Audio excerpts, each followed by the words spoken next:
Okay, so I'm going to do a little behind the scenes. I'm going to go on Facebook and say what's up to everybody on there. And then afterwards, I'll give you like the thumbs up. We good to go. You say yay, and then we'll do like a little intro for the podcast. Okay, I don't need to do anything then. No, you can share it out as we're going live. Should be going live in just a moment. Okay. Oh yeah, all notifications off if you can. Not sure I know how to do that, but Me either. Okay, I think we're live right now. So what's up, Facebook? What's happening? Hopefully you guys are all having an amazing day and staying blessed. Another behind the scenes for Ready, Set, Go real estate investing podcast. So make sure that you go check out the actual podcast itself. We have over 110 episodes right now. Make sure you hit that subscribe button for Ready, Set, Go, REI. And hit that subscribe button, leave a review. Let me know what you guys think about it. Send me a screenshot of that anywhere on social media, here on Facebook, facebook.com/Brandon Elliott REI or facebook.com/Brandon Elliott Investor, or on Instagram, Brandon Elliott Investments. Reach out, let me know, and I will send you my book, Action Driven, absolutely free. And like I said, we got an awesome episode right now, right here. You're going to hear it live first and foremost. This guy is awesome. You guys are going to get a ridiculous amount of content. Just in 2 years, he went from the credit game of 50,000 to leveraging, getting in, all the way up to 5.5 million in his real estate portfolio. So I'm excited to have this guy on. We do, he's involved in the credit mentorship that we have as well. And just really, really proud of this guy, of what he's accomplished and all the other amazing things. So you definitely want to tag somebody in this, share the content out, and let us know where you guys are coming in from. If you guys have any questions, I know you will, make sure that you're writing them down and taking notes, and put it in the comments right below. Right. Q, you ready, brother? Yeah, ready. Got my 1 p.m. pot of coffee good to go. Let's go. Welcome back, everyone, to Ready, Set, Go Real Estate Investing Podcast. I'm your host, Brandon Elliott. Today, we have a special guest, somebody like a brother from another on the East Coast, and somebody that I have tremendous respect for. Been working with this guy for a good amount of time right now.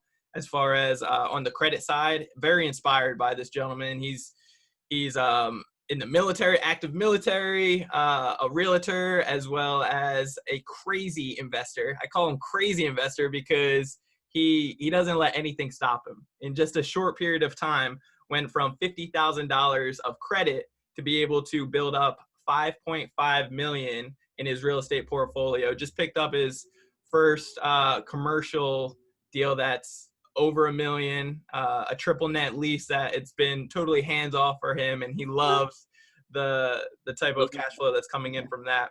So we're going to dive into it. We're going to get down to the nitty gritty and get this guy to really open up and explain the secret sauce of what he's doing on a daily basis to be able to get the results so that you guys can as well. But make sure you guys share this out, tag somebody in that needs to see it. Hit that subscribe button so you get the newest notification every single Monday, and leave a review. Let me know what you guys think about it. But without further ado, Q, what's up, brother? How we doing? What's up? Yeah, just trying to ease the little stress a little bit with the coronavirus. So constantly adjusting, but realizing I just control what I control. But the main focus right now with the current economy, just locking in that any kind of floating debt and restructuring debt. But yeah, doing good. I feel like I've done more Zoom calls last 2 weeks than I did the last 2 years. But yeah, just it's so true.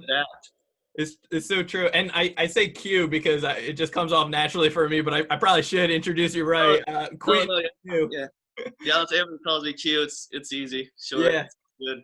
That's very true. So something like one thing that always stands out whenever I get on the phone call with you or like for credit or real estate, just, chatting with you, you always have such a positive mindset. Like there's always obstacles that come in, like the coronavirus, what we're dealing with right now, but you always overcome. And I think that that says a lot about character, but also like motivation, because like we could all sit around making excuses why we're not succeeding or whatever this is, but you have something special, which is mindset, right? I call it mindset. Growth mindset. Because once your mindset's really fine-tuned and you're driven and nothing holds you back, no excuses, then I've seen you scale like tremendously, very, very quickly. And a lot of people can do the same thing too if they just change that mindset a little bit, right? But Yeah. anybody out there that doesn't know who you are, do you mind just diving into who you are, what you do, and your whole process? Yeah, so grew up Champaign, Illinois. That's where I'm at right now, University of Illinois. Joined the Army National Guard out of high school to help pay for college. I just felt guilty having, if I had my parents pay for it. They've already done enough for me. So, and I knew more than anything, I definitely didn't get in the military for the money. Yeah. I think at boot camp it was like $1,200 a month, Sure. But I knew the experiences in that kind of system that could have forever. So just trying to build the experience, I knew that would be good, and it would help pay for college, being able to get that bachelor or master degree. Yeah, I went to U of I for bachelor's, master's, probably drank more than I needed to. As Jim Irsay say, I spilt more than you drank. When talking about drinking, I blame Green Street here, but really only read like one or two books in that time, and was doing valet parking at the country club, and it's like, man, this good to see some people there, and that kind of was inspiring every day. Daily dose of motivation, seeing that kind of lifestyle, Yeah, and just seeing what kind of industry would provide that time freedom. And any business I was studying, I've studied like The Intelligent Investor. Benjamin Graham was like my first book I read, because Warren Buffett said that was his mentor. I'm like, Warren Buffett, man, he's got stacks. yeah. Just follow the blueprint. Yeah, I was like, research and development, I was always more like rip off and duplicate, Yep. stuff. So I just was reading that book on stocks. I'm like, okay, blue chip dividend stocks, and then kept looking at businesses. And any business can have a high probability to succeed, but everything kept going back to real estate. 90% of millionaires real estate. So I just really doubled down on that, and started building from there, and had like my first house was a house hack. I bought 3-bedroom, 3-bath, put up a wall to make it 4-bedroom, 3-bath. Rented 2 roommates for like $400 each, and then Airbnb'd and brought in like $1,700. My payment was like $900, and I was like, that first check, I was like, holy cow! I was like, I'm knocked out my biggest expense, because Americans, your biggest expense, statistically, is going to be your housing, so your rent or mortgage, and then you're going to have your auto loan generally, so car payments. And go read Total Money Makeover and Dave Ramsey. Yeah. It's like people always asking about debt, because I love leverage. I think it's huge. Yes. Strategically. But I tell people at the same time, I was like, if you're a consumer, go read Dave Ramsey. But if you're an investor, go get the cheap debt and arbitrage it. Yeah. Who am I talking to? Am I talking to a guy, So Yeah. Going there. But then, I went to all the free events. I'm still doing whatever in the bathroom, demoing and stuff by myself. When I first started, because I didn't have any money, I didn't want to outsource anything when I said I could do it myself. So, I'm being the cheap guy, because I've always been that way when I started out.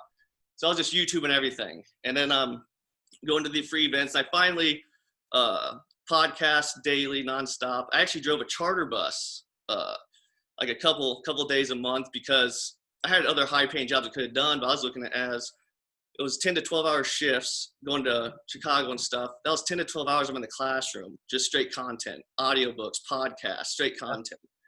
And even though it was a big pay cut, I was like, those things I can take forever and build on. So I actually did those kind of jobs where I would be driving. I was a bus driver, doing my master's degree, bus driver, $15 an hour. Yeah. I was doing jobs where I could be learning on the job while still making money for that.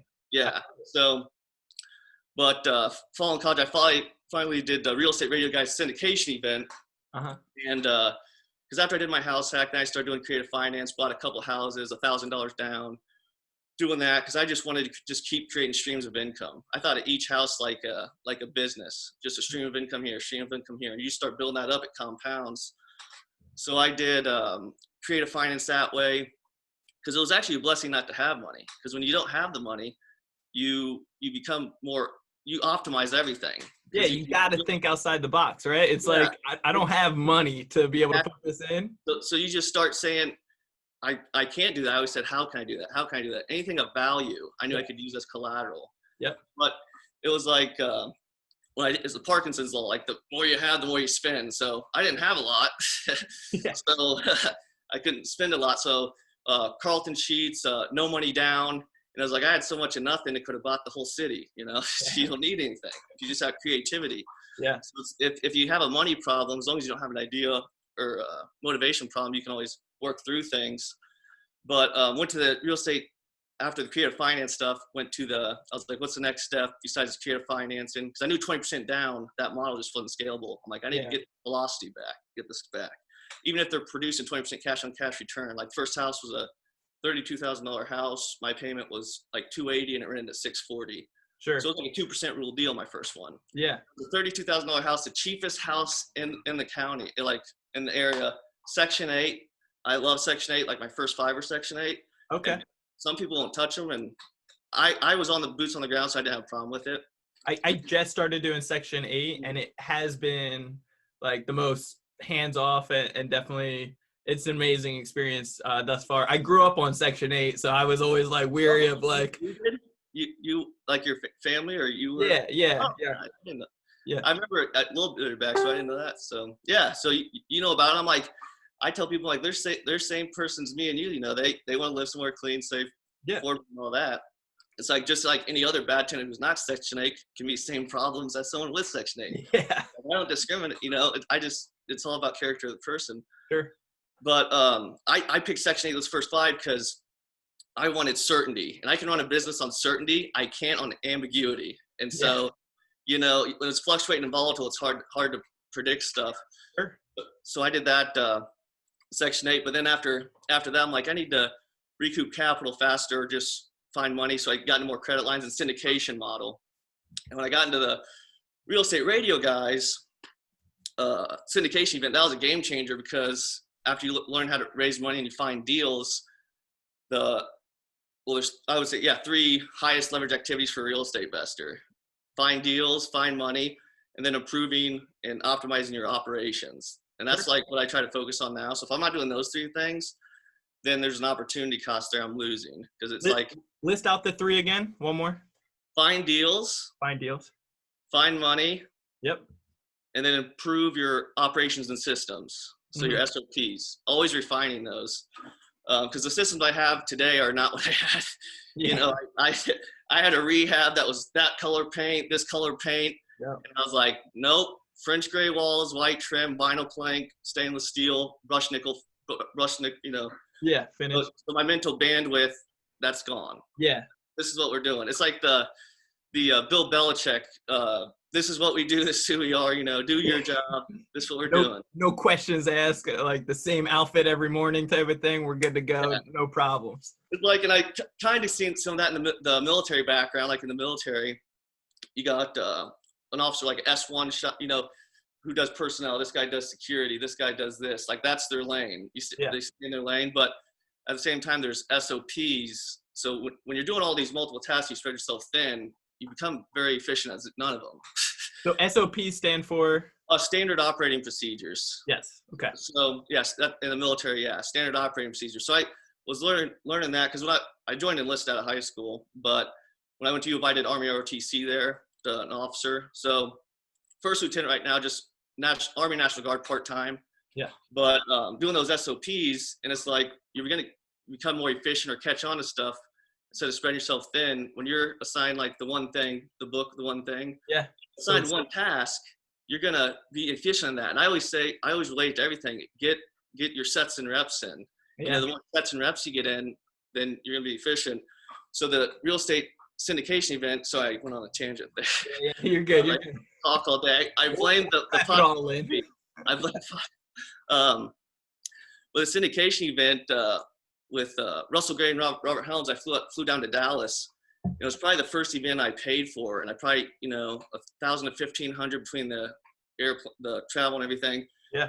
What I learned is I didn't have to do everything to make deals work, what I was doing, and that's why I only had a couple houses at the time. Like, I was finding the deal money, doing the rehab. It was bonkers. It wasn't scalable. You could be profitable doing that, but you're not going to be scalable. So if your goal is to only have 5 or 10, I might tell that person you don't need to. You can do it yourself. Do it yourself, yeah. Yeah, but if you want to be scalable, you got to have the systems in place. Like the E-Myth, Michael Gerber, legendary book. Read that.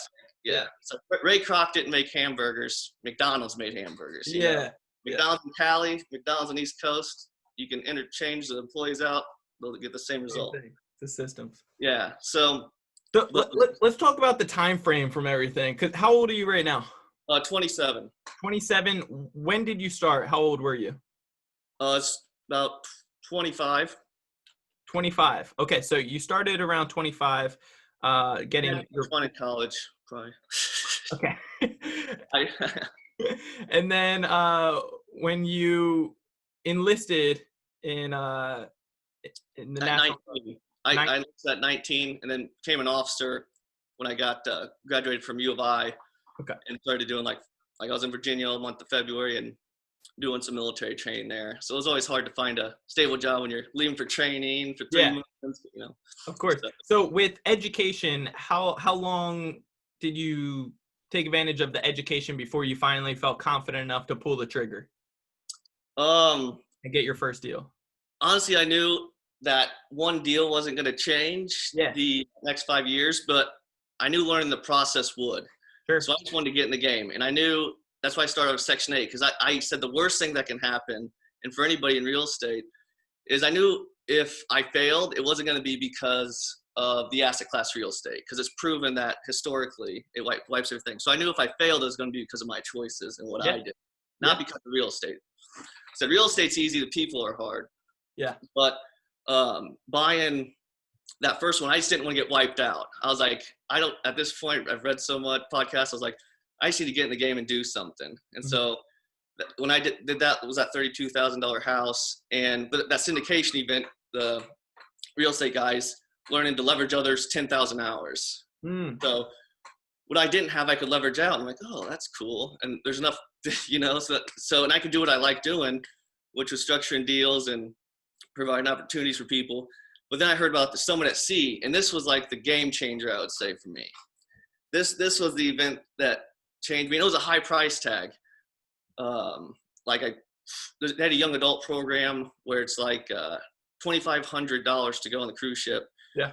If you're 25 or younger, and I'm 25 at this time. Yeah.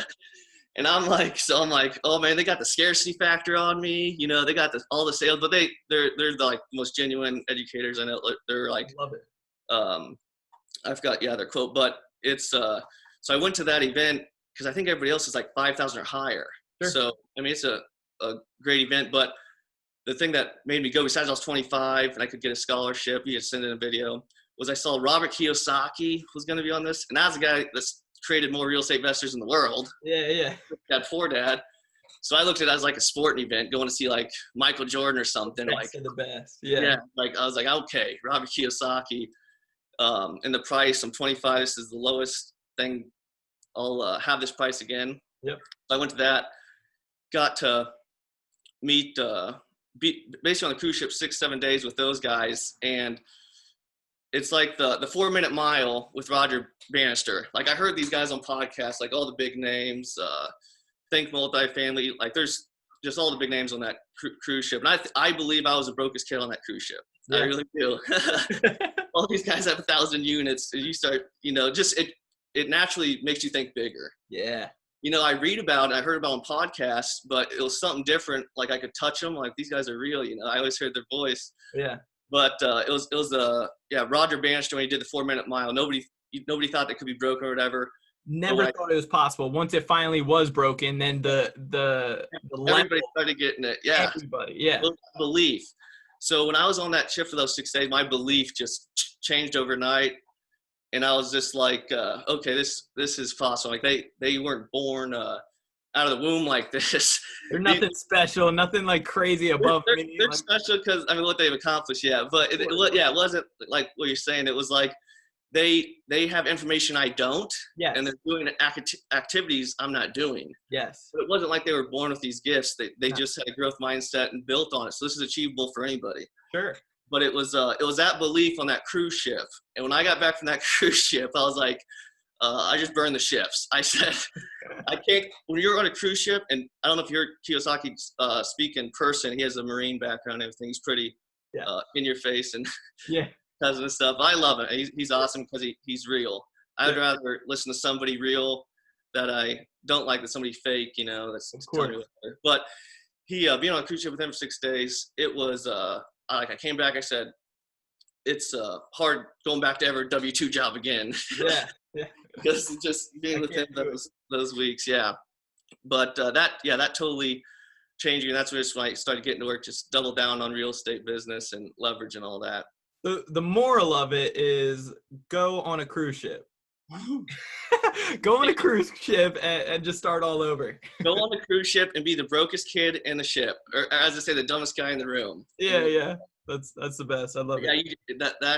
Yeah, that belief that's just changes there. But so after you got your first property, how long until you got your second? And then basically you just kept that same routine until you're up to 5. Then you went on the cruise ship, right? And it started changing.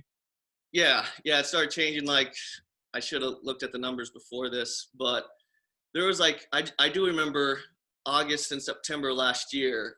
I was so stuck in the process that I never looked up and saw which was probably bad. Luckily, I knew my numbers and cost base and stuff. But I knew there was like a 2-month stretch, like August, September, where I got to October, looked at it, I'm like, holy crap, there was like 13 properties just in those 2 months from seller finance and stuff, and buy and hold. And that was the other thing. I always was like seven habits of highly effective people, Stephen Covey. Yeah. Was start with the end in mind. And so I was like $10,000 a month cash flow, you know, and then you just reverse engineer. Yeah. It's like if you don't know where you're going, any road will get you there. So it's like you have to start with like what's your end goal, you know. So that was what I wanted to work back from. But yeah, I just got stuck in the process of buying, like I said, the deals and the money, and those 2 highest leverage activities you can do. And yeah, then kind of just I forgot the exact numbers. I know the overall numbers now, but I just remember that August and September last year, that two weeks where it was like 13 houses. It would have been nice to just do a 13 apartment building. Would have been easier. Right, yeah. I would have had gray hair, but 13 different roofs. It was different. That was what I was talking. We actually, the other night we were on the phone. I hung up. I'm like, holy crap! I talked to you for an hour. I didn't even know it. Yeah. Just because I like talking with business real estate people, because you know, just constantly growing and evolving. But that night we were talking about the 2 things that bother me in the real estate and the Facebook was the units. People was like, I have 500 units, this many units. Yeah, it's not about that. It's about the cash flow, baby. Yeah, cash flow. I was like, that's irrelevant. I was like, you could have 500 units that are hemorrhaging cash. I was like, because I know the guy in the cruise ship put 100,000 syndication over 500 unit deals. He has over 500 units, but I was like, I just always care about the cash flow. So but how much you bringing in? Yeah.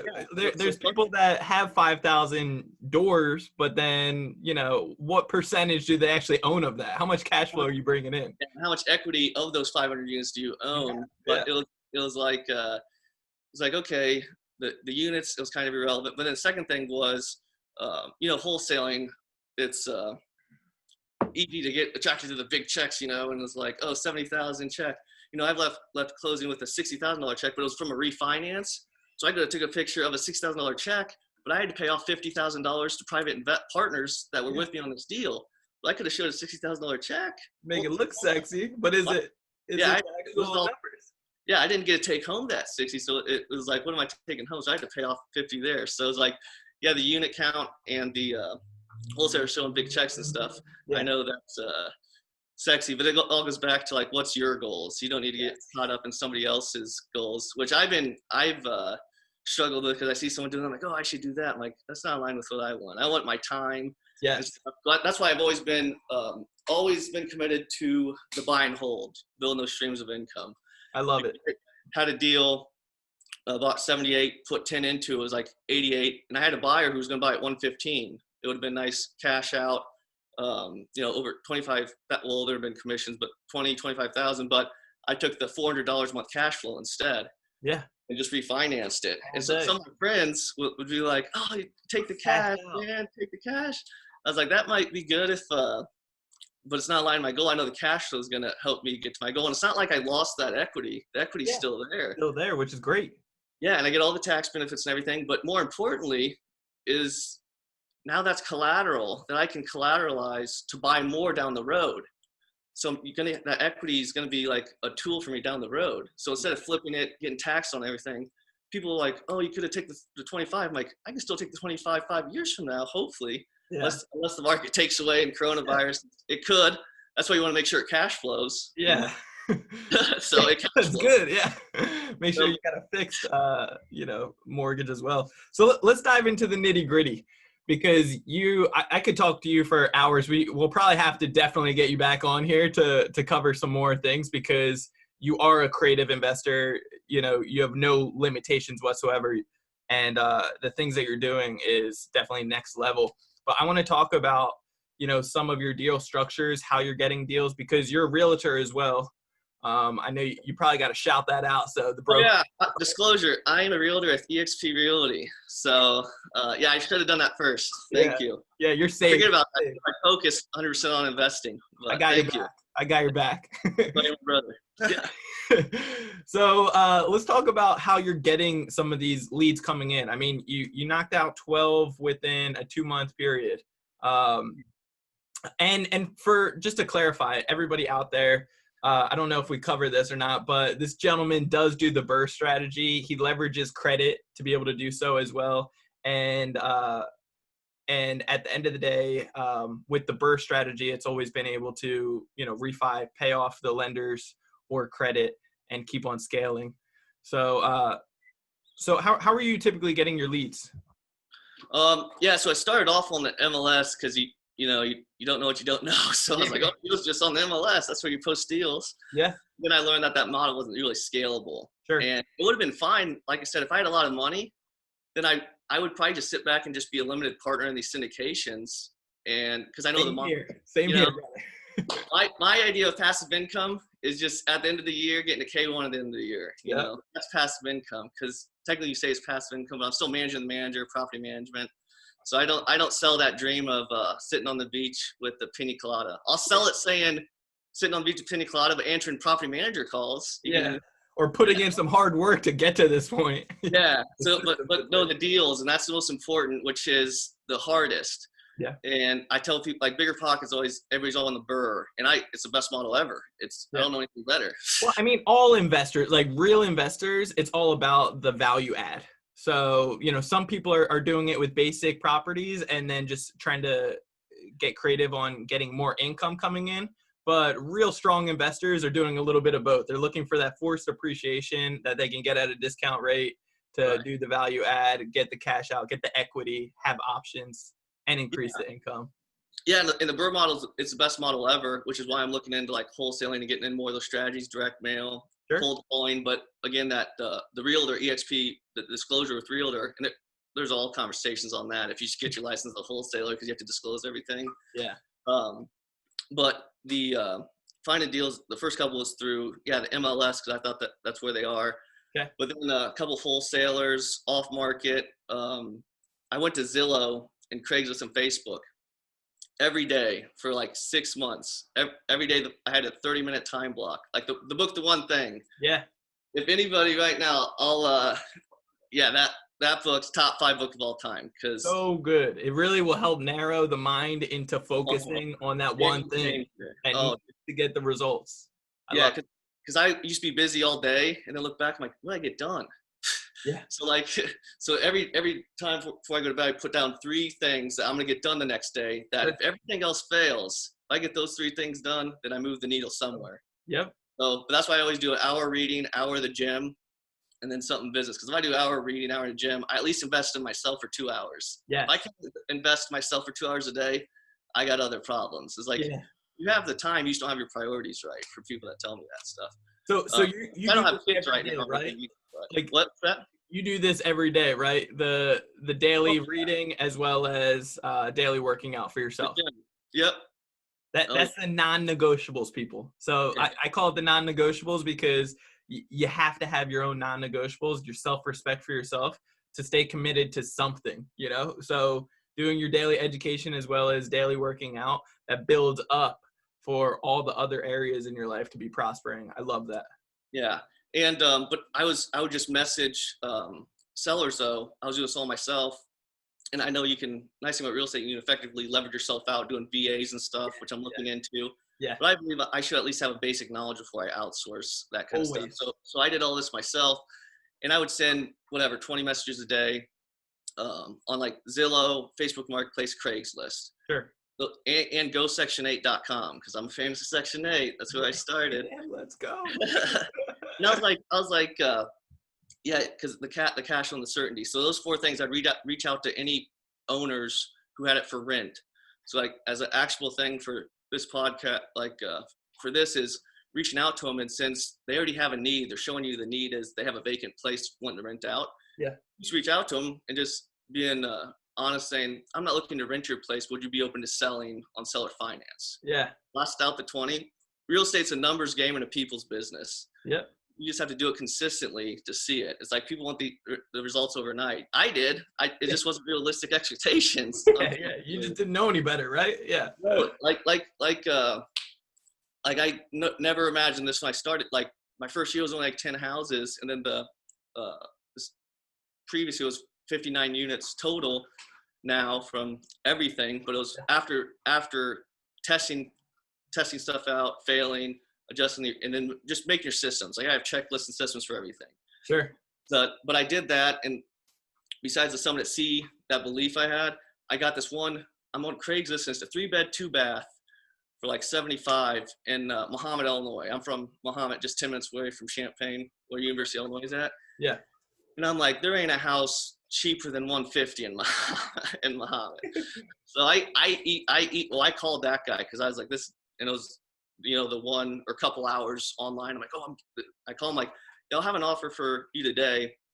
Go over there, get it. It was like a probate deal. So it was inherited. They wanted done with it. And I was going to list it for 90 or whatever, or I offered them just $75,000 cash using a private lender. Yeah.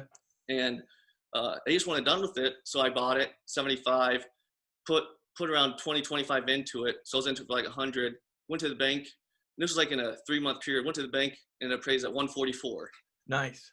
So I got my money out, rented easily, because when I buy it and renovate it, I pretty much no carpet, all vinyl plank. It's like brand new again. So you get a bunch of people fighting over it that want to pay more just to like rent out your place. So it's awesome.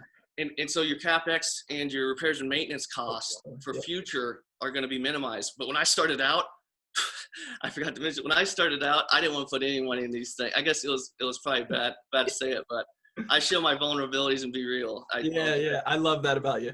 Yeah, but I would go to Goodwill, buy $75 appliances, and they'd work though, because you have to go through them though, right? You're gonna have to replace it in the next year or so. Yeah, I've done it. So that's why I started because I didn't have money, but now when I buy something, I want to just everything get out, all new vinyl planks, all new appliance, all new.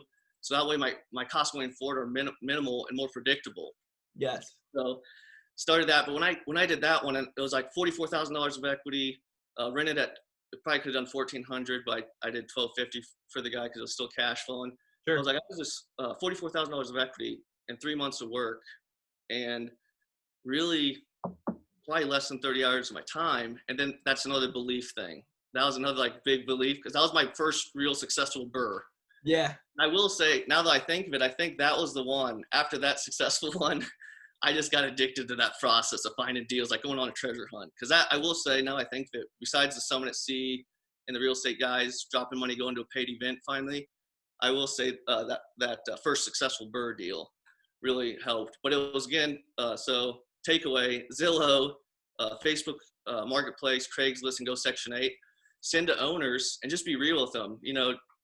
you don't no reason to lie about it. Just say, yeah, I'm not interested in renting. I just want to buy it. Yeah. And not everybody's going to say yes, and that's fine. I wasted my time on those guys. I should have just went to the next one. But the seller finance, buying a couple houses, no money down. But whenever I look at a deal, there's two things I always ask. So those checklist things I do. There's two things I always ask: is there equity, and does it cash flow? Yes. And then the other two things I know, I just need these two things to control a deal: price or terms. Yes. That's it. You know the terms. You're the You like so, the terms. we were talking about this other day because a lot of people get caught up on the price, and that's okay as long as you got to control one of them. And if they get caught up on the price, I'll offer more on a deal than anybody else is paying, just so, because that's what they're stuck on. Like, they're closed-minded to anything else. But you can negotiate the terms, and structure it out. Hey, I have to remodel this property. I'm not going to be able to rent it out for a certain time frame. How about deferred payments for the first year? Or if there's enough equity and you can work with the guy, or 0% interest and amortized over 30 years and a balloon payment in 10, or so many different ways that you can get creative with this. Yeah. So the price or terms, doing that, and those are the best, because instead of saying just price or terms, yes, ask them when they want the money. Yeah. When do you need it? Yeah. Might get a blank stare. I always ask, what are your plans with the funds? And usually that catches people off guard, and they don't necessarily like that. So you're going to want to figure out, after you ask that a few times, you'll realize the reaction you get isn't the best unless you build up the relationship and get them to kind of open up to you. Exactly. But once you ask that, it really sets up the motion. Like, well, I'm going to put it in my bank. Oh, okay. Well, I can show you how to make more money than that. Yeah, then just show them the interest they're going to be getting at the bank at 1%. You start showing them the interest rate they're going to get there at 4%. Yeah. But the other thing on that is, I forgot what I was going to say on the terms. But yeah, terms are huge. You can essentially overpay sometimes just to get the terms. Yeah. It's that's what the game changer is. Like, and that's again another belief. Like, I have some couple of friends who are really smart, and I know they've been good in real estate because you going through adversity and stuff, that's inevitable. Through sports and stuff, that's why I like it. Yeah. So nothing's going to go as well as planned. I know they'd be good in real estate, but like, I'll send them $1 million deal and stuff. Like again, 2 years ago I was looking at $30,000 deal. Yeah. So you build that belief every time. You're scared. Anything's scared when you first do it. I was like, at least I am. I mean, I was scared the $32,000 deal. Yeah. I'm scared I did do $1 million offer or $15 million offer this past year that didn't get, and I'm glad. But it was that I show them $1 million deal, like, oh, like, I got that type of money, or I don't have that money. It was like, that's just like you gotta have fixed mind. That's fixed mindset, growth mindset, man. That's like one of my favorite things. Yeah. You got growth mindset on that. And I was like, the $1 million number, relevant if it's a good enough cost basis. That's what it all comes down to, that the cost basis. If you buy below market enough, it doesn't matter, because you get so many exit strategies there. Like Tim Bratz, he's probably one of my favorite multifamily syndicators. He talks about it a lot. I don't golf or anything, but he puts in a good story perspective. He's like, well, I know what like golf scramble. You're a partner with a couple guys. You hit three golf balls or whatever, and you get to choose which one is closer to the hole. It's like having those kind of strategies, like a golf scramble. I want more options. I don't want mine that I hacked over here into a window in a country club. Yeah. I'll keep my partner's ball farther. I want the better option. But it's all about the cost base. It's like, oh, you showing $1 million, you're like, I don't have the money. He's like, well, how do I get the money? You partner up, you slice it up with some friends and stuff. But it's all numbers at the end of the day. And I started off the same way, only looking at properties $100,000 or under, and then keep on building up the confidence. After you knock out maybe 3 deals, then you actually start getting to that next level of confidence. You can get up to several 6 figures. And we just did our first, 7-figure deal as well, getting to the millions. And that's everything in San Diego for you, isn't it? Because you're San Diego. Almost everything. Yeah, almost everything. Your mailboxes are 32,000. Yeah. I was like, just a little small section. Yeah. Everything's over $1 million in San Diego, isn't it? Yeah. So, it's the mindset, but also that uncomfortableness. As long as you surround yourself with good people, just like you have in the past, the education, and then knowing your numbers, there's so many backup plans. So that's awesome. Let's talk about your So we talked about finding your lead generation. Uh, now and we talked about, terms versus price in negotiating and so forth. I do want to talk about some of the way you're structuring deals, because you get those creative deals coming in, and My favorite. yeah, man, that's what it's about. The creative deals, getting $0 down or $1,000 down, and people like hear about it, but they don't realize how possible it truly is, and different ways you can structure it. So, what let's talk about some of your deals, or what you would recommend in actually structuring. Yeah. I was gonna say this. Yeah, and the other thing is, I read like I said, I had too much more fun in college than I should have, drinking and stuff. That I didn't go to college. I will admit I didn't go to college for the academics. Maybe I Yeah. shouldn't say that, but I went for the social aspect, just like the military. It was like the experience and social aspect. It wasn't because of the money, Yeah. but yeah, I read like one book in college, but literally the last 2 years I've read. I don't know why I'm keep track of this as like a KPI, but probably over 45 books the last 2 years, Yep. and I read like 1 or 2 books in college. So every because I have that 1 hour carved out in my time block a day to read. Yep. So, and it just compounds. But this book, No Money Down, to get back to your question on structure, is I believe you don't really become a real estate investor until you run out of money. Yes. Because then you start getting creative, and again, yeah, Tim Brotz says, when you ask yourself good questions, you get good answers. But it was more of the structure wise, like I said, I was lucky to start off with no money because it forced me just to be stupid creative. Yeah, you have no other choice, right? And we were the same way. Like we didn't save up enough money because we were working in restaurants, right? Like we didn't have enough money saved up. We saved 35,000. It took like 4 years. Yeah. And then we weren't educated enough or had enough balls to like go over to people and raise money from them. So yeah. we leverage credit. No, yeah, and oh yeah, I'll get back to your question about structure. And we'll say this, like besides the creative deals, like $1,000 down doing seller finance, you just get an attorney, you can do those. But when I started 2 years ago, I didn't think it was right for me to ask people for money until I had a proof of concept, did it myself. Sure. So I started off with credit cards. I knew I could get 0% financing for 12 months. That first hard money deal I talked about, when I was paying for the 100,000 I was in, I was paying a hard money 12% in 4 points. Yeah. 16% annualized. I was getting killed, but I didn't have a track record. I know. I had nothing. So I did whatever I could to get in the game. Yes. So I paid 16% to get in the game.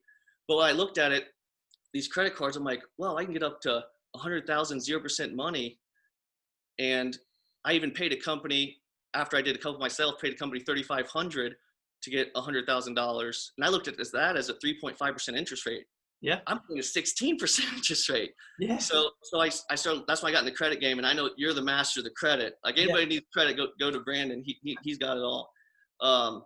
But that's what got me in the credit game. You just keep go as far as you can see. When you get there, you'll see farther. So that's why I started getting into credit, because I just looked at what I was paying hard money and what I could get with these credit cards.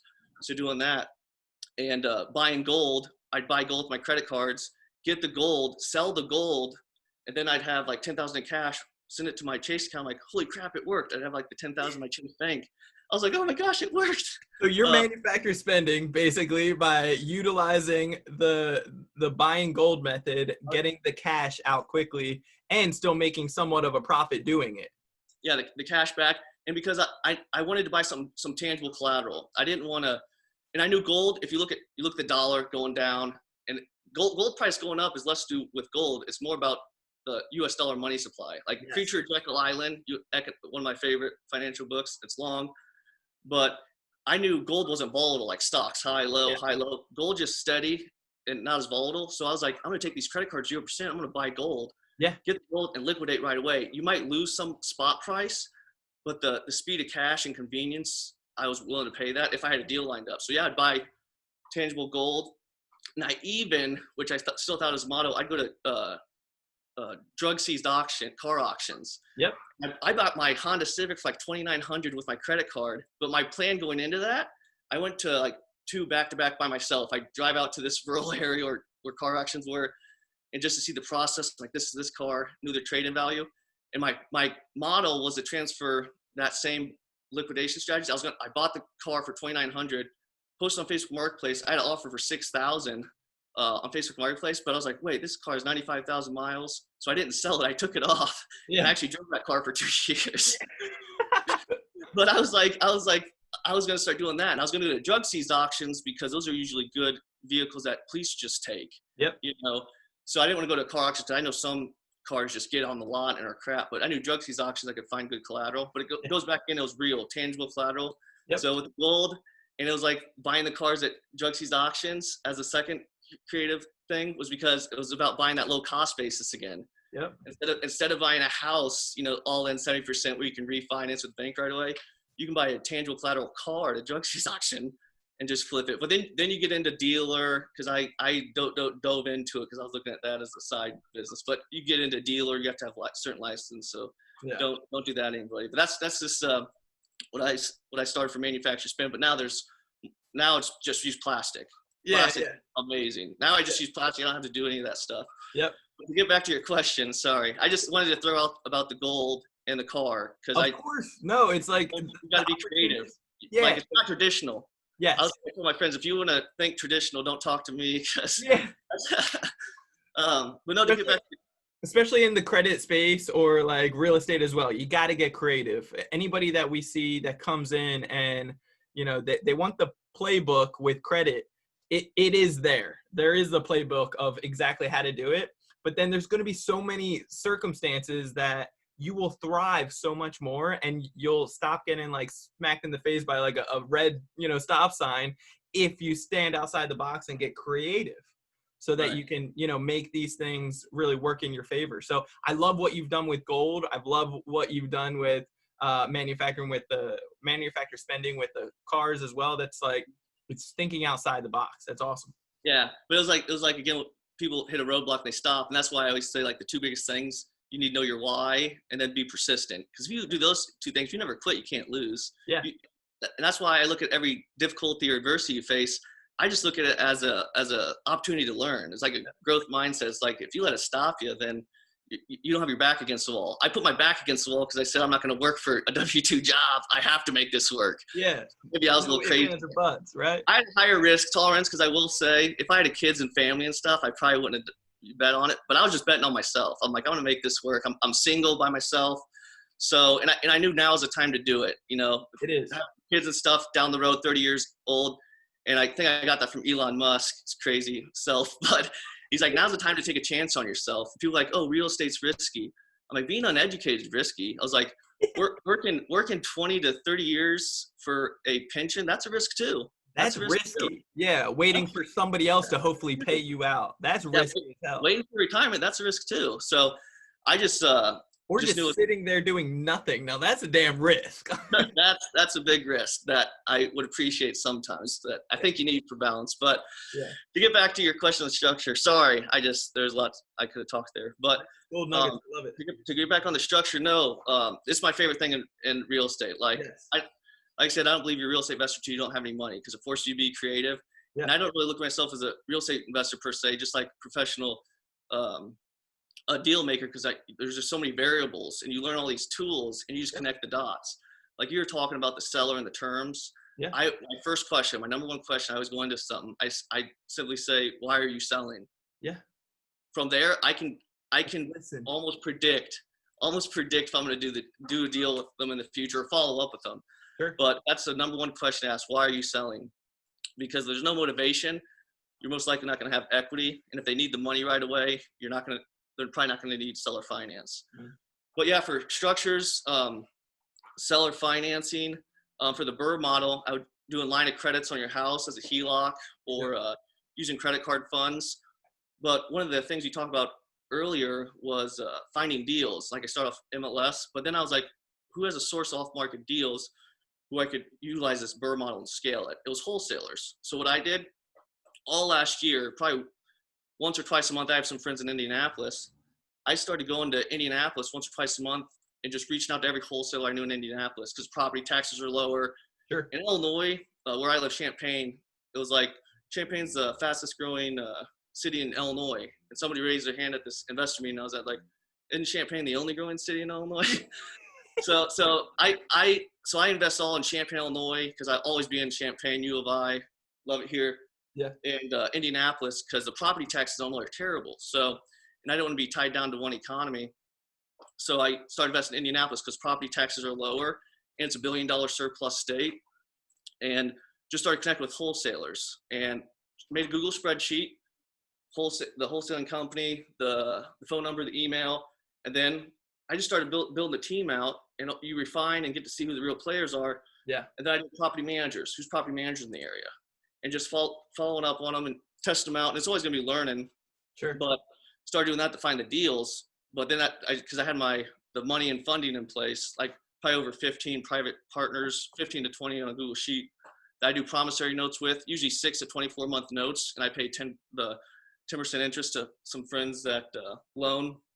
But it started doing that for deals and for all the Burr model. Of course, like I said, Burr model is the greatest model ever. It's finding the deal that's hard. So I was like, yeah, if you find the deal, do them. It's just hard to find those deals. So wholesalers, I started connecting with wholesalers. Yeah. And I was like, even if I don't get all my money out, I leave $5,000 into a house that's completely remodeled. And you're cash flowing? $300. You do the cash on cash return on that.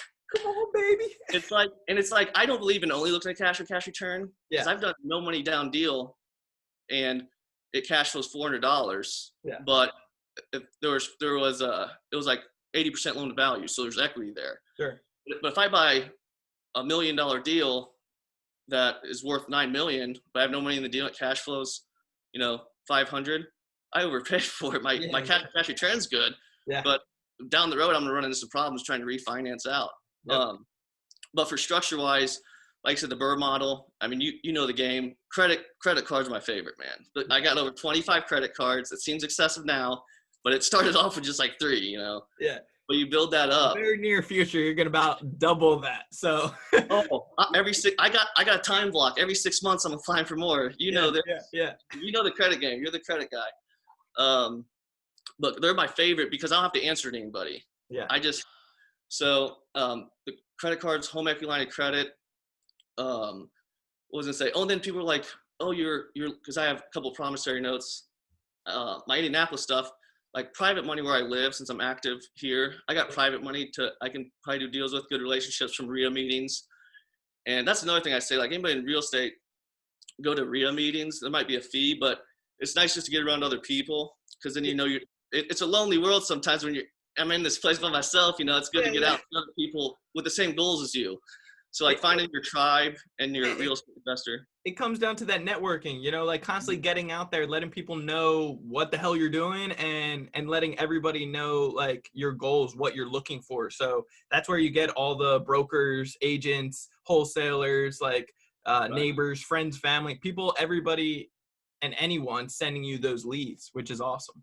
Yeah, no, it's a great place to find private money because these people already know the model. They know real estate, and most likely the older looking people are the ones with the money. But you don't look at somebody as a statistic like that. Like I have a lot of the guys from the real estate investor meeting that I just like and respect them because I know how hard and they've been through the same stuff I have, trying to grow.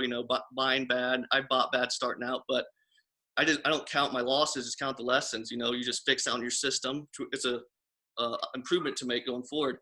Like I don't buy my ARVs. Like you start building your systems criteria. Like my ARVs, I will not go over 150. I'm not going to do any rehabs that are longer than 3 to 4 weeks or more than 25,000 rehabs anymore. Mm-hmm. So you start building that criteria as you go through the experience. But or you just lose money on a couple of deals. So you're like, I'm not doing that again. It was like, you touch the stove to know it's hot. But then Indianapolis, I didn't have my private money lenders. Some with Indianapolis law, they didn't, because I've sent multiple deals, like a sample deal package. And maybe the deal wasn't good enough, I guess. And that's fine, is they don't want to lend in Indianapolis. I'm like, okay, I got to use my line of credits, credit cards or something for Indianapolis deals. Sure. So I started using hard money from my Indianapolis deals. And it's all about that cost basis. So I would use hard money for 80 to 90% of the purchase price. Yeah. And then I would take private money for 10 to 20%. And so people like, that's crazy risk. And I'm like, is it? Because if my cost basis is if I buy $100,000 house for 80,000 and I put $20,000 down on my own money, Yeah. then I have 20% equity. If I buy an $80,000 house that's worth 100 and I get 80% from a hard money and 20% from a private money, guess what? I still have 20% equity. Yeah. Who's at more risk? And Yeah. so yeah, I'm 100% leverage. I have 2 promissory notes, hard money lender I'm paying, and then a private money lender. Yep. But my all-in basis is under 80%. Mm-hmm. Or ideally you want to be under 70%. I was really aggressive starting out, and I'm slowing down more.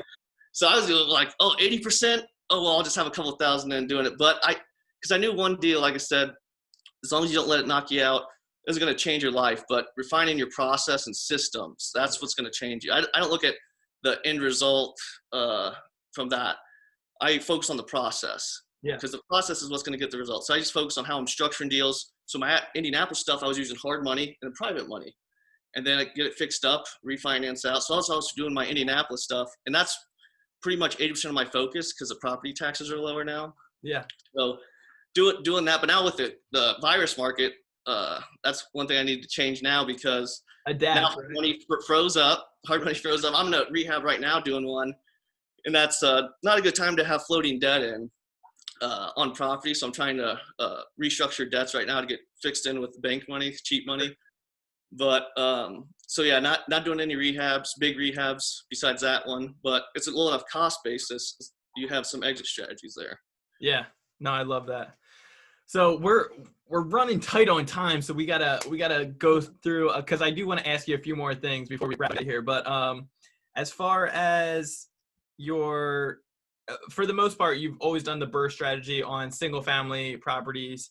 I think you're up to like, what, 50 something, or I know you have 69 in total, right? But you just got a triple net lease as well. I want to talk about the triple net lease and what that looks like and how I know the other night when we were on the phone, you were just saying what a blessing it is, and just give it to, some motivation for some other people out there. Yeah, because when I first started, I thought I wanted more houses, but it wasn't about that. It was more about the time freedom it can provide. And when you're doing all these houses, I think in any business and whatever people do, no matter what they show on social media, whatever business you're going to run into problems. Yeah. You're just choosing what problems you're going to run into. Yeah. When I did the single family, it was an admin nightmare. Like I'm doing 10 to 15 hour days. It's just nuts. I have all these different roofs, 50 different roofs. Exactly. I see this deal and just stayed on it, a 10 cap day one. And I had some collateral in my houses. I had a balance sheet built up from equity from my small deals, my base hits. And did an offer where the bank, and this was another creative strategy besides seller finance, the BRRRR, this was the model where I was able to buy, after building up a track record and relationship with banks, was the listed at 1.3 million. And I was looking around 900 to a million range, so around a 10 cap, but there wasn't really any value add there. Okay. So it's already good to go. Yeah. So there wasn't really any value add there. It's like, oh man, if I put money into it, it's going to be stuck until I sell or refinance. That's the only time you can realize your gains. So I'm like, if I can't get it low enough, I can do a seller finance kind of creative strategy. And it's been sitting on the market for a while. So I might as well send an offer because I like the building. Yeah. It was a 10 cap. Day one, I was bringing in like 150,000. If you're in an apartment building, you have like a 50% expense ratio. Yeah. On this commercial building, since they're triple net leases, 1 or 2 gross, but so triple net leases, just so everybody knows, it's basically you're renting it out to like a business, and they are responsible for everything. They're responsible for the utilities. It's usually just a structure, right? And they are responsible for like building however they want in there. Yeah, they're responsible for the mechanicals and everything. Yeah, the insurance. So their expense ratio, since they're taking all those expenses on a triple net, you might have a 20 or 10% expense ratio. So you get to keep more of what comes in. But I got a quick question. Do you cover any landscaping at that place, or do they do? There's actually a clinic in there that does like the snow removal and stuff. But I have a cleaning crew in there. I have go every Saturday to change the toilet paper rolls and still manage it. And I will say I started to hand off all my property management. That's the only building really that I'm managing now. The because you really don't have to manage too much. Yeah, it's not much, right? Yeah. That's the end goal, be like limited partner syndication or triple net leases. Yeah. But so yeah, I got a bank 80% loan on that, and then 20% carryback that I pay the seller. But it all came back down to since it wasn't value, I didn't want to have all my money in to be able to get it back. So basically, being able to structure that with 80% bank note, 20% carryback, and you amortize the carryback out long enough to make sure your debt service coverage ratio is over 1.30. So that's what the banks are going to look at. Yeah. So as long as you have that cash flow, and then I'm getting a 4.75 interest at 25 years, and like I said, I had enough collateral on the back end to use if need to be down the road to liquidate if I ever need to bring other cash to it. But I set it up, and it's on 5-year balloons. Okay. So it's all out in 5 years with the principal pay down so big and the cash flow. That's another thing. When I started, everything I made from I just reinvested. I never touched it. I never went out to go with it. I realized I didn't really have to make, you really don't have to make that much to, when you knock out your big expenses like house hacking, when I was starting out, and Carver, like, you just knock out your big expense, you don't have to make that much. And it was like, technically you can say retired, not because I make tons of money or bloated, making stacks. It's because I never increased my lifestyle with making money. Like, I still wear basketball shirts from 8th grade. Yeah. My Bulldogs, So I still wear like hand-me-down stuff that I had forever ago. Just like me, I promise. Just like me. and like Robert Kiyosaki, he on that cruise ship, he was telling the stories like him and his wife Kim, they retired because their monthly expenses were $3,000 and they were making $10,000. They weren't rich, but they were like financially free because their expenses were so low. Yeah. So once you get your expenses so low, whatever that looks like, to get them low and then just have that additional income coming in, like if it covers your lifestyle, your ideal lifestyle, that's that financial freedom. Right. So, but yeah, that structure, like I told you though, and this is after building up a relationship with banks and track record. You actually know what you're doing, not just sending like an email with a couple numbers. Like I had a spreadsheet. I knew the banks liked the debt service coverage ratio and NOI. Yes. I created a spreadsheet to show what the NOI and DSCR, because that's what they're looking at. So they see that's structured every time, same template. I'm plug and play numbers. So that's what I did. Bank did 80%, seller carryback 20%. And on the houses, those are kind of structure I did there. But like I said, when I started, it was 6 months seasoning before they refinance and get capital. But now, as long as I have a lease in hand and with shows good enough cash flow, you can refinance quicker and get that money back and go to the next deal if you want. I love it. That's so good, brother. So with that deal, I think it was what did you pay for that? It was $980? Not $990. Yeah, I'm a geek on the numbers in the spreadsheet. So I bought it $990. The bank gave me 80%, so that's $792. And then the seller carryback $193. And I actually got a check at closing for like over $30,000. I got a check at $30,000 for the taxes, property taxes. So I got handed a $1 million asset with a check at closing. Yeah. So I had $790. No money out of pocket. You're buying an asset, $1 million asset, no money out of pocket, and something that's cash flowing day one. Mm-hmm. And you also get a check at closing for $30,000. Yeah, that's a creativity. That's not traditional stuff. Yeah. But the reason I did that, and usually it's good to have money in the deal, but I'd rather keep my liquidity for repairs and maintenance than have it stuck in the deal. Yeah. So that's why I always try to go in, no money down, as long as it's a good enough cost basis or already cash flowing. Yeah. So I used, so I had 80%, $792,000. I pay the mortgage, and then I had the $193,000. I pay the seller every month. So I have 2 mortgage payments, but my cash flow is still enough. So the infinite return without doing a value add burr. Yeah. Come on, baby. Come on, baby. I love it. And I'll be realistic. I don't expect those to ever come up again, but I got to keep the mindset. They're coming back. You don't hit a home run unless you swing the bat. So just it's like the active fisherman, just keep being active. Yep. Some are going to be base hits, but just keep running the process. But so that was a home run, but that's not going to be your last home run, brother. You got more coming. Just keep on getting up there, keep hitting the bat, and keep swinging the bat.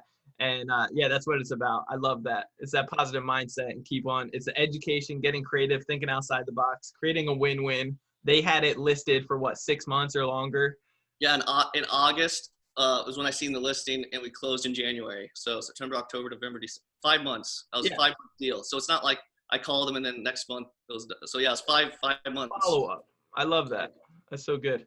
So let's talk about some learning curves, and then some things that maybe if you could do different, or something that you think maybe the listeners could get some education on, so help them out, and then we'll dive into how people can get a hold of you. Yeah. So the learning curves, probably just looking at refining systems and just finding like podcasts and Audible and stuff, seeing whatever the next problem is. Yeah. I believe making your shortcut is just connecting with somebody who is where you want to be, but seeing like, did this guy do this successful? Finding him, so you like credit, next, whatever learning curve is, there's always going to be an answer to it. Yeah. You got to find out who's doing it. But yeah, I mean, the learning curves, unfortunately, mine, I probably took too many on experiencing from like rehabs. Like you just start learning the process when you're doing it. But learning about private money and the finding discounted deals and that range for being able to scale. That's where you're going to scale. But like I said, not everybody needs to scale or have a 15-team wholesale team. Yeah. Because like I said, you're choosing your problems, whatever way you go. So learning curve, but it always comes back. I think Sean Whalen was like saying this was that what do you want? Doing what you want, and it starts with starting with the end in mind. You don't need to base what other people are doing on what you're doing. You just plan out your goal, what you want at the end in mind, and work from there. Because I don't think it makes sense to be millionaire or whatever and out of shape and stuff. I was like, some people are so broke, all they have is money. So some people I see some people just millionaires and just working all day and terrible lives and that. So I didn't want to be that. So I'm just huge on building experience and doing that's why I love traveling. I just love traveling, because the military, besides getting humbled and learning SOPs and stuff. Yeah. When I joined the military right out of high school, like besides sports, you travel in sports in high school, you kind of traveling for but football. I really didn't travel outside that much. When I joined the military, like traveling out, different parts of, not getting deployed or anything, like so I'm not active duty or ranger or nothing. But just getting outside, you get to see it, stuff's out there. All this stuff's out there. So learning that way. Yeah, I don't forgot what I was going to say. I think that's powerful, man. It's like, when there's a will, there's a way, not letting yourself being stopped by anything. I've had issues in the past with like just getting educated by the banks on what they will take to be able to fit in their box type of thing. And, credit, if I could do anything over, I would have invested in learning the contractors as well as the financing aspect, the credit stuff, as well as working with banks a lot sooner. So that I could be able to fit in the boxes and be able to have the ultimate funds to be able to do these deals, Yeah. Oh, that came back to mind out, like what you were saying was, we have the learning curves. Like there's a book for everything and YouTube tutorial for everything you need to know. Yeah. So that's how I learned my learning curves. Like Jay Scott's estimated rehab cost. Like I went to Home Depot University. I just walked down the aisles. 6 a.m. baby. Seeing what stuff would cost.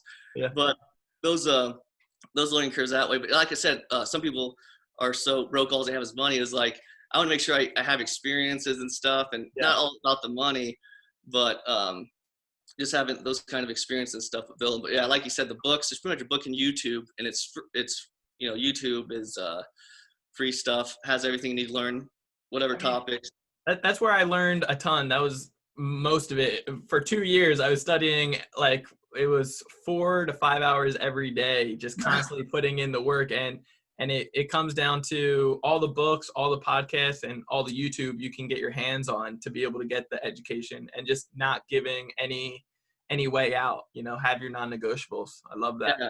No, it was like, some people were like, oh, you got 10 houses here and make money. I was like, I ate poop for the first 2 years, man. They don't see that. Just like, no, I was like, no, it was just constantly working the process and growing. But I was like, Yeah, I was like, definitely not like that. But just staying, like, books are huge, and like, I don't know, and I was always cheap, like not paying for a paid event. But I would say getting around people, uh, mentors, and seeing, because you get that belief when you're around people. Yes. You want to believe when you're reading the book. You get like I got hyped after reading Rich Dad Poor Dad. Yeah. But so he got you the mindset, asset liabilities, but it didn't tell me the how to. Yeah. Cash flow quadrant. Then I started Millionaire Real Estate Investor Gary Keller, but then I got into more specific strategies with Nothing Down, Robert Allen. Yeah. Like that book made me messed up in the head because I was looking at any deal could be done. Yeah. I read Nothing and everything. Yeah. There was no excuses because I had nothing. He's doing all these deals, no money. So that book was the one that really got me. I love that. I love that. Q, you're the man, brother. I really do appreciate all your time, and you gave well over an hour of just gold nuggets everywhere, and I appreciate that greatly. I know the listeners will as well. How can myself or the listeners give back to you? Yeah, I was working on a website I have done this month in quarantine since I have time. But you can just shoot me email the mcnewcapital@gmail.com, whatever. And I have a book I was in last year with Real Estate Radio Guys Group. I'll send it to them for free. Any of your listeners or whatever, send it to them for free. Yes. So I know that's how I started. I want to pay anything. So maybe if they get motivated and stuff, showing that you don't need money to really get started, you just need to have a big why. So let's go, baby. I love that. So reach out to this guy. He will hook you up with a free book that dives into some creative different strategies to be able to get real estate for yourself as well. Any other ways how people can get a hold of you? No, email is usually the best. Like I said, some of my friends realized when I was property managing, I just physically couldn't answer all the calls. So I sometimes go straight to voicemail because I time blocked it. But after 5, I usually look at my phone call and try to get back to everybody. But email is probably the best, time efficient wise. Okay, one more time. What's the email? McNew Capital. So McNewCapital @gmail.com. Perfect. Love it. Well, you guys, you can always reach me at BrandonElliottInvestments.com. Otherwise, Instagram, Brandon Elliott Investments, or Facebook.com/Brandon Elliott Investor, or Facebook.com/Brandon Elliott REI. I appreciate you guys all for tuning in. Make sure you hit that subscribe button and also leave a review. Let me know what you guys think about this episode. Take advantage of this man. He is tremendously filled with a ridiculous amount of knowledge, education, and just thinking outside the box. So reach out to him, get the free book. You definitely want to take advantage of that. Also, reach out to me if you guys have any questions regarding credit or real estate. Would love to help back out.